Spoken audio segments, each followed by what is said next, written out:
Supreme court में कपिल सिब्बल को पहले जज की डांट पड़ी, फिर तुषार मेहता ने कपिल सिब्बल की फजीहत कर दी और अब कांग्रेस और आम लोग सोशल मीडिया पर कपिल सिब्बल को भला बुरा कहते हुए उनसे इस मुकदमे को छोड़ अलग हो जाने का दबाव बनाने लगे हैं।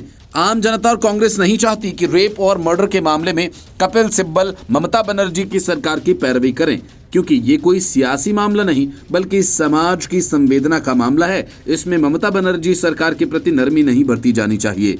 कांग्रेस नेता अधीर रंजन चौधरी ने साफ साफ कहा कि जिस तरह 10 लाख का ऑफर पीड़िता के परिजनों को दिया गया, उससे ज्यादा ममता बनर्जी कपिल सिब्बल को दे सकती हैं, क्योंकि ममता बनर्जी के पास बहुत पैसा है जो जनता के टैक्स का है। इस घटना को लेकर कांग्रेस नेता अधीर रंजन चौधरी लगातार ममता सरकार पर सवाल खड़े कर रहे हैं। उन्होंने मीडिया से बातचीत करते हुए कपिल सिब्बल से अपील की है कि वो इस मामले में कोर्ट में बंगाल सरकार की ओर से केस न लड़ें। कांग्रेस नेता ने कहा कि कपिल सिब्बल एक बड़े वकील हैं, उनको इस केस में अपना नाम पीछे ले लेना चाहिए। ये मेरी गुजारिश है। सिब्बल जी को बंगाल की आम जनता के गुस्से को देखते हुए पीछे हट जाना चाहिए। अधीर रंजन चौधरी ने कहा कि कपिल सिब्बल एक मशहूर वकील हैं, हिंदुस्तान के कानून जगत में वो बड़ा सितारा भी हैं। मैं उनसे ये गुजारिश करूंगा कि आप केस से खुद को वापस कर लें या फिर केस से अलग हो जाएं। मैं बंगाल के आम लोगों के सेंटीमेंट, आम लोगों के गुस्से को देखते हुए कह रहा हूँ, अपराधियों की तरफदारी न करें तो बेहतर है, क्योंकि आप कभी लोकसभा के चुने हुए जनप्रतिनिधि थे, अभी भी राज्यसभा के मेंबर हैं। कांग्रेस नेता ने कहा कि जो आम लोगों में आरजीकर अस्पताल की घटना के बाद क्रोध है, जो आक्रोश है, वो ज्वालामुखी की तरह निकल रहा है। बंगाल के मुख्यमंत्री डॉक्टर की मौत के बाद उनके परिवार से मिली और उनको लुभाने की कोशिश करते हुए कहा कि आपको 10 लाख मिल जाएंगे, चुप हो जाओ, आपको भी तो कम राशि नहीं देंगे। ममता बनर्जी के पास बहुत पैसा है जो हमारे टैक्स का पैसा है। ममता सरकार की कोर्ट में पैरवी करने को लेकर सोशल मीडिया पर कपिल सिब्बल काफी ट्रोल हो रहे हैं। इस बात का अधीर रंजन चौधरी ने भी जिक्र करते हुए कहा, सिब्बल साहब, सोशल मीडिया पर अब जो देखने को मिल रहा है उसे देखकर बुरा लगता है। सोशल मीडिया पर आपके खिलाफ बुरा लिखा जा रहा है, मुझे अच्छा नहीं लग रहा। उन्होंने आगे कहा कि आप कभी हमारे पार्टी के नेता थे, मंत्री थे और मानव संसाधन मंत्री थे, छोटे मोटे मंत्री तो नहीं थे आप। ये सारी चीज के मद्देनजर आपको इस केस से खुद को वापस हो जाना चाहिए, ये मेरी आपसे रिक्वेस्ट है। इससे पहले सुप्रीम कोर्ट में सीबीआई की ओर से अदालत में पेश हुए सॉलिसिटर जनरल तुषार मेहता पीड़िता की दर्द की कहानी बयां कर रहे थे और इस दौरान कपिल सिब्बल हंस रहे थे। उनकी हंसी पर तुषार मेहता भड़क गए और उन्हें खरी खरी सुनाई। मेहता ने सिब्बल से कहा, एक लड़की ने सबसे अमानवीय और विभत्स तरीके से अपनी जान गंवा दी, किसी की मौत हुई, कम से कम हंसिए तो मत। कपिल सिब्बल ने कहा कि हर कोई मानता है कि यह घटना दुखद और बर्बर है। कपिल सिब्बल को सीजीआई ने भी फटकार लगाई। सीजीआई चंद्रचूड़ ने कपिल सिब्बल से कहा कि बंगाल का रेपकांड बहुत गंभीर मामला है, ऐसे संवेदनशील मुद्दे राजनीति के लिए नहीं होते, कृपया इसका राजनीतिकरण मत कीजिए। कपिल सिब्बल की हंसी का वीडियो सोशल मीडिया पर वायरल हो रहा है और जमकर कपिल सिब्बल पर आक्रोशित हो रहे हैं लोगों ने उन्हें गंदा और घिनौना तक कह दिया। उनके लिए बहुत ही अभद्र भाषा का कईयों ने प्रयोग किया। एक यूजर ने कहा, कपिल सिब्बल का जमीर मर गया, तो किसी ने कहा कि ये रुपयों के लिए कुछ भी कर सकता है। Bureau report, news of India. Maharashtra विधानसभा चुनाव से पहले उद्धव ठाकरे ने अपनी तरफ से तमाम कोशिशें कर रही कि कांग्रेस और शरद पवार उन्हें सीएम फेस घोषित कर दें।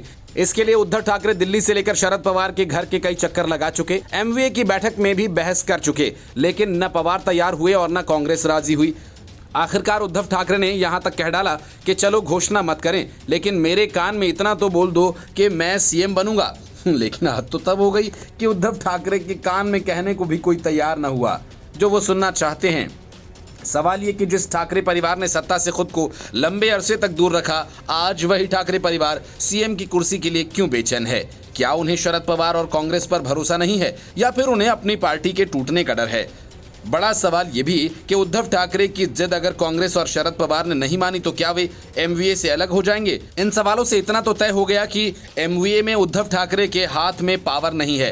पावर तो शरद पवार के पास तभी शिफ्ट हो गई थी जब उद्धव ठाकरे को उन्होंने सीएम बनवा दिया था। हाल ही में उद्धव ठाकरे ने कहा कि चुनाव से पहले वो सीएम फिक्स करना चाहते हैं, क्योंकि पिछले चुनाव में अधिक सीटें मिलने के बाद बीजेपी ने दावा ठोक दिया था। इस कारण उन्हें नए गठबंधन से सरकार बनानी पड़ी। अब वो नहीं चाहते कि 2019 का अनुभव फिर से दोहराया जाए।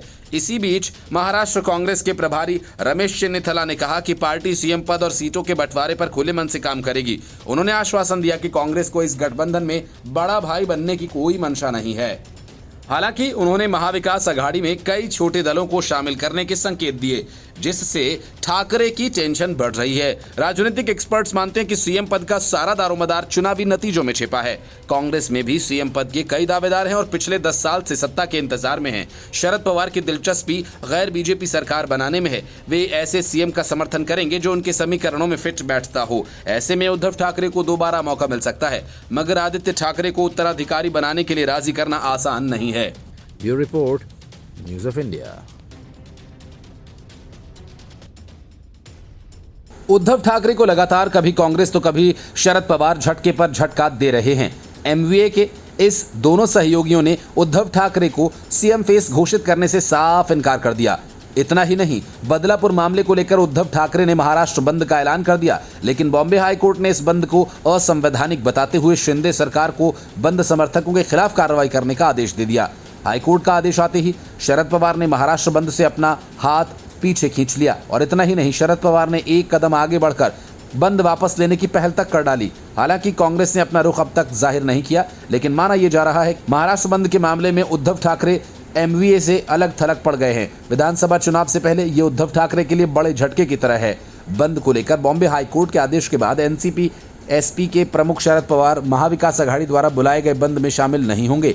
अदालत के फैसले पर अपनी प्रतिक्रिया देते हुए उन्होंने कहा कि हमारे पास समय नहीं है कोर्ट का जवाब देने के लिए, इसलिए कल हम बंद में शामिल नहीं होंगे। शरद पवार ने अपने एक्स हैंडल पर लिखा, बदलापुर की घटना के मद्देनजर कल 24 अगस्त 2024 को राज्यव्यापी सार्वजनिक बंद का आह्वान किया गया था। 2 मासूम बच्चियों के साथ किया गया अत्याचार बेहद घिनौना था। इसके खिलाफ समाज में प्रबल जनभावनाएं उभरी हैं। ये इस मामले पर सरकार का ध्यान खींचने की एक कोशिश थी। ये बंद भारत के संविधान के मौलिक अधिकारों के दायरे में था।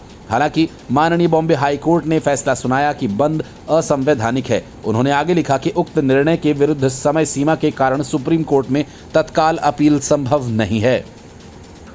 चूंकि भारतीय न्यायपालिका एक संवैधानिक संस्था है, इसलिए अनुरोध है कि संविधान का सम्मान करते हुए कल के बंद को वापस ले लिया जाए। इससे पहले उद्धव ठाकरे ने लोगों से बंद में शामिल होने की अपील की थी। उन्होंने कहा था कि कई लोगों को लगने लगा है कि स्कूल में लड़कियां सुरक्षित नहीं। बंद में सिर्फ महाविकास अघाड़ी ही नहीं बल्कि सभी नागरिक हिस्सा लेंगे। बंद दोपहर 2 बजे तक जारी रहेगा। कल के बंद के दौरान बस और ट्रेन सेवाएं भी बंद होनी चाहिए। आप किसी भी धर्म या जाति के हों, लेकिन अपनी बेटियों और बहनों की सुरक्षा के लिए इस बंद को सफल बनाएं। Bureau report, news of India. शराब घोटाला के किंगपिन अरविंद केजरीवाल को सुप्रीम कोर्ट से जमानत नहीं मिल पाई, इसलिए फिलहाल अरविंद केजरीवाल का ठिकाना तिहाड़ जेल ही रहेगा। अरविंद केजरीवाल की जमानत याचिका पर सुनवाई से पहले सुप्रीम कोर्ट में सीबीआई ने अपना जवाबी हलफनामा दाखिल किया। सीबीआई ने अपने हलफनामे में अरविंद केजरीवाल की जमानत का विरोध किया और कहा कि जज साहब उन्हें जमानत न दें। दिल्ली के मुख्यमंत्री ही शराब कांड के किंगपिन हैं। अरविंद केजरीवाल की जमानत याचिका पर सुप्रीम कोर्ट में आज जस्टिस सूर्यकांत और जस्टिस उज्जवल भुइयां की बेंच ने सुनवाई की। सुप्रीम कोर्ट में सुनवाई के दौरान सीबीआई ने कहा कि एक मामले में हमने जवाब दाखिल कर दिया है, दूसरे के लिए समय चाहिए। हालांकि सिंघवी ने इसका विरोध किया, मगर सुप्रीम कोर्ट ने सिंघवी की बात न मानी और सीबीआई को वक्त दे दिया। अब इस मामले की सुनवाई 5 सितंबर को होगी। दरअसल सुनवाई से पहले सीबीआई अपने हलफनामे में अरविंद केजरीवाल को जमानत दिए जाने का विरोध किया। अपने जवाब में सीबीआई ने कहा, अरविंद केजरीवाल इस घोटाले के किंगपिन हैं।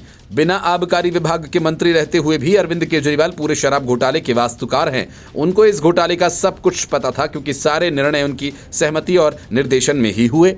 अरविंद केजरीवाल जांच एजेंसी के सवालों का संतोषजनक जवाब भी नहीं दे रहे हैं। सीबीआई ने आगे इस पर कहा कि जो अदालत के समक्ष मामले को राजनीतिक रूप से सनसनीखेज बनाने का प्रयास कर रहे हैं। हाईकोर्ट ने अरविंद केजरीवाल की याचिका को खारिज करते हुए कहा था कि ये नहीं कहा जा सकता कि याचिकाकर्ता की गिरफ्तारी के बिना किसी उचित कारण या किसी अवैध तरीके से की गई। हाईकोर्ट ने अपने आदेश में निचली अदालत द्वारा अरविंद केजरीवाल को गिरफ्तार करने में, हिरासत में भेजने में अनुमति को उचित ठहराया था और इसके लिए प्रक्रिया का विधिवत पालन किया गया। हाईकोर्ट ने सुनवाई के दौरान कहा था कि अरविंद केजरीवाल का प्रभाव और दबदबा स्पष्ट है और मुख्यमंत्री होने के नाते वो न केवल दिल्ली की सरकार में प्रभाव रखते हैं, बल्कि आम आदमी पार्टी के राष्ट्रीय संयोजक होने के नाते भी वो काफी प्रभावशाली हैं। साथ ही अधिकारियों और नौकरशाहों के साथ उनकी घनिष्ठता है। हिरासत में पूछताछ के दौरान अरविंद केजरीवाल का सामना संवेदनशील दस्तावेजों और मामले के गवाहों के बयानों से भी करवाया गया। जहां तक याचिकाकर्ता की गिरफ्तारी का सवाल है, कानून का कोई उल्लंघन नहीं हुआ। इसके अलावा प्रत्येक मामले के तथ्य और परिस्थितियां अलग अलग होती हैं। अरविंद केजरीवाल की गिरफ्तारी कानून के द्वारा स्थापित प्रक्रिया के तहत की गई। हाईकोर्ट ने कहा था कि अरविंद केजरीवाल को जमानत पर रिहा करने से निचली अदालत में मामले की सुनवाई पर गंभीर प्रभाव पड़ेगा, जो अभी प्रारंभिक चरण में है, जबकि मुख्य गवाहों को अभी तक गवाही देना बाकी है। जहां मेडिकल ग्राउंड पर अंतरिम जमानत के दावे का सवाल है, तो बीमारियों के संबंध में जेल नियमों और मैनुअल के अनुसार तिहाड़ जेल या अस्पताल या उसके किसी भी रेफरल अस्पताल में उपचार किया जा सकता है। याचिकाकर्ता द्वारा मेडिकल जमानत पर रिहा किए जाने का कोई मामला बनता नहीं, जिसे केवल तभी दिया जाना चाहिए जब जेल में इलाज संभव न हो।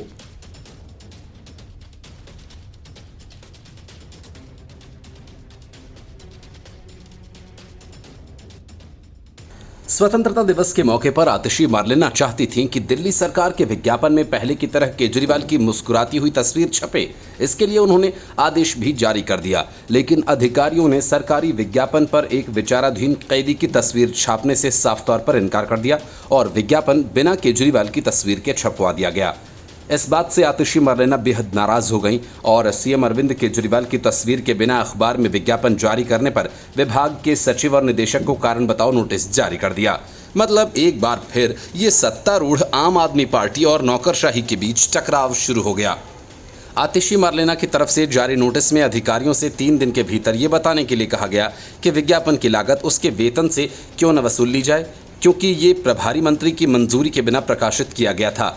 14 अगस्त को एक नोट में सूचना एवं प्रचार निदेशालय यानी DIP ने मुख्यमंत्री की तस्वीर लगाने पर आपत्ति जताते हुए कहा कि स्वतंत्रता दिवस किसी अन्य त्योहार की तरह नहीं है, ये व्यक्तियों को प्रदर्शित करने के कार्यक्रम में नहीं है, खासकर जब प्रश्नगत व्यक्ति यानी अरविंद केजरीवाल एक विचाराधीन कैदी हैं जो कानून की उचित प्रक्रिया के अनुसार न्यायिक हिरासत में है। केजरीवाल फिलहाल शराब घोटाला मामले के 21 मार्च को गिरफ्तार किए जाने के बाद से न्यायिक हिरासत में है।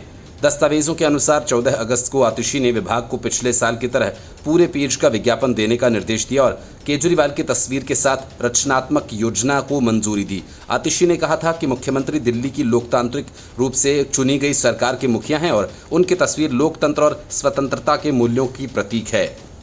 कारण बताओ नोटिस के अनुसार उन्होंने विशेष रूप से निर्देश दिए कि उनके द्वारा अनुमोदित योजना के अलावा कोई अन्य रचनात्मक योजना DIP द्वारा जारी नहीं की जाएगी।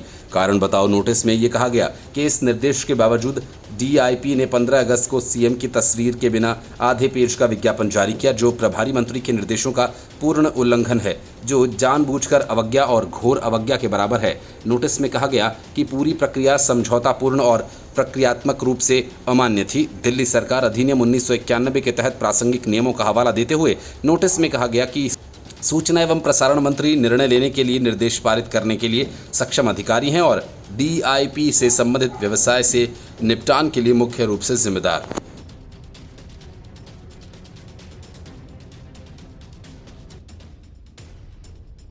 कोलकाता रेप और मर्डर केस की सुनवाई करते हुए सुप्रीम कोर्ट ने कपिल सिब्बल को कई बार फटकार लगाई। सुनवाई के दौरान जजेस ने बंगाल सरकार के वकीलों से लगातार सवाल पूछे, जिनका जवाब देने में कपिल सिब्बल के पसीने छूट गए। सुनवाई के दौरान जज ने पूछा कि पंचनामा कब हुआ, क्या CBI से कोई अधिकारी आया है। सॉलिसिटर जनरल तुषार मेहता ने कोर्ट को बताया कि जॉइंट डायरेक्टर यहां आई हैं। इस पर जज ने पूछा कि मैम, क्या आप हमें समझा सकती हैं कि रिकॉर्ड में इतना अंतर क्यों है। इस बीच कपिल सिब्बल ने दखल की कोशिश की और इस पर नाराज जज ने कहा कि आपकी पुलिस ने जो प्रक्रिया अपनाई वो क्रिमिनल प्रोसीजर कोड से अलग है। मैंने अपने 30 साल के करियर में ऐसा नहीं देखा। आपके पुलिस अधिकारी के काम का तरीका बिल्कुल सही नहीं था। चीफ जस्टिस ने कहा कि डायरी एंट्री दिखाती है कि क्राइम सीन को पोस्टमार्टम के बाद संरक्षित किया गया। जस्टिस JB पारदीवाला ने बंगाल सरकार के वकील कपिल सिब्बल से पूछा कि आप बताइए कि पोस्टमार्टम कब हुआ। इस पर कपिल सिब्बल ने कहा कि शाम 6:10 से 7:10 के बीच। जज ने कहा कि जब आप बॉडी उठा रहे थे तब आपको पता था कि ये अननेचुरल डेथ है, फिर भी रात 11:45 पर FIR दर्ज हुई।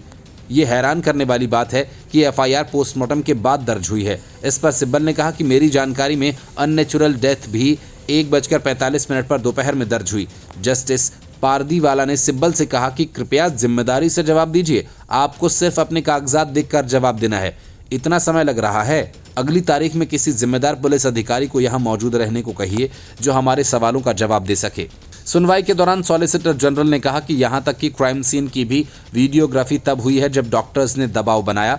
उन्होंने कहा कि एक युवा वकील ने हॉस्पिटल से जुड़े एक व्यक्ति की तरफ से आवेदन दाखिल कर बताया कि वहां लंबे समय से कई तरह की गड़बड़ी जारी थी। 2023 में भी उन्होंने सरकार को शिकायत भेजी थी पर कुछ नहीं हुआ। इस पर चीफ जस्टिस ने कहा कि ये बहुत परेशान करने वाली बात है। सुबह 10:10 पर अननेचुरल डेथ की डायरी एंट्री हुई। इसके बाद रात में क्राइम सीन का डिमार्केशन हुआ। चीफ जस्टिस ने सुनवाई के दौरान कपिल सिब्बल से पूछा कि एक पहलू बहुत ही ज़्यादा परेशान करने वाला है, मौत का समय 10:10 सुबह दर्ज किया गया है। क्राइम सीन को सीज करने का समय 11:30 दर्ज किया गया है। तब तक क्या हो रहा था? स्टेटस रिपोर्ट पढ़ने के बाद चीफ जस्टिस ने कहा कि आरोपी को लगी चोट की मेडिकल रिपोर्ट कहां है? इस पर बंगाल सरकार के वकील कपिल सिब्बल ने कहा कि ये हिस्सा केस डायरी का है। चीफ जस्टिस ने पूछा कि आरोपी का मेडिकल एग्जामिनेशन हुआ है? सॉलिसिटर जनरल ने बताया कि हमें ये नहीं मिला है। हम घटना के 5वें दिन जांच में आए, उससे पहले पुलिस ने जांच की। इस पर वकील कपिल सिब्बल ने कहा कि हमने केस डायरी दी है, रिकॉर्ड में देखा जा सकता है, पूरा टाइमलाइन भी दिया गया है।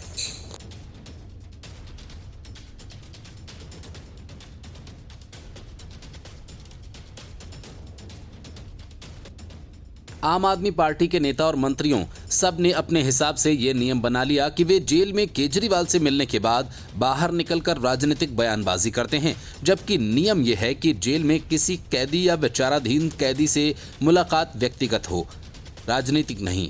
लेकिन आम आदमी पार्टी के नेता संदीप पाठक केजरीवाल से मिलने के बाद राजनीतिक बयानबाजी कर रहे थे। ऐसे में जेल प्रशासन ने संदीप पाठक को केजरीवाल से मिलने की इजाजत देने से इनकार कर दिया, तो संदीप पाठक सीधा हाईकोर्ट जा पहुंचे। हाईकोर्ट में राज्यसभा सदस्य संदीप कुमार पाठक की ओर से दायर मुख्यमंत्री अरविंद केजरीवाल से मुलाकात की याचिका का जेल अधिकारियों ने विरोध किया। उन्होंने दलील दी कि याचिका निराधार और दुर्भावनापूर्ण है, इसे खारिज किया जाना चाहिए। जेल प्रशासन ने तर्क दिया कि संदीप कुमार पाठक ने बंदी से व्यक्तिगत मुलाकात के संबंध नियमों का उल्लंघन किया और याचिका में गलत तथ्य प्रस्तुत किए। जेल के अधिकारियों ने दलील दी कि उन्होंने जानबूझकर जेल के नियमों का उल्लंघन किया और अरविंद केजरीवाल के साथ हुई बातचीत के बारे में मीडिया से बात की और जेल प्रशासन उनके पिछले आचरण को देखते हुए उन्हें बंदी से मिलने की सुविधा देने के पक्ष में नहीं है। दलीलें सुनने के बाद न्यायमूर्ति नीना बंसल कृष्णा ने मामले को बृहस्पतिवार को आगे की कार्यवाही के लिए सूचीबद्ध कर दिया। संदीप कुमार पाठक ने अपनी याचिका में कहा कि जेल अधिकारियों द्वारा उन्हें जेल में मुख्यमंत्री अरविंद केजरीवाल से मिलने की अनुमति नहीं देने का निर्णय मनमाना, अवैध और अनुचित है। अधिकारियों ने दावा किया कि संदीप कुमार पाठक ने अरविंद केजरीवाल से मिलने के बाद बयान दिया कि केजरीवाल मुख्यमंत्री हैं और मुख्यमंत्री बने रहेंगे। अगर जरूरत पड़ी तो वे जेल के अंदर से ही सरकार चलाएंगे और अगले सप्ताह से मुख्यमंत्री हर सप्ताह 2 मंत्रियों को जेल बुलाएंगे। वहां वे उनके विभागों की समीक्षा करेंगे तथा उन्हें दिशा निर्देश और निर्देश देंगे। सुनवाई के दौरान अदालत ने पूछा कि क्या किसी को केजरीवाल से मिलने की अनुमति नहीं है, तो संदीप कुमार पाठक का प्रतिनिधित्व कर रहे वरिष्ठ अधिवक्ता राहुल मेहरा ने कहा कि 3 लोगों को मुख्यमंत्री से मिलने की अनुमति दी गई थी और वर्तमान में 2 लोग उनसे मिल रहे हैं। अदालत ने जेल अधिकारियों से वो आदेश भी रिकॉर्ड में दर्ज करने को कहा जिसके तहत पाठक को केजरीवाल से मिलने से रोका गया था।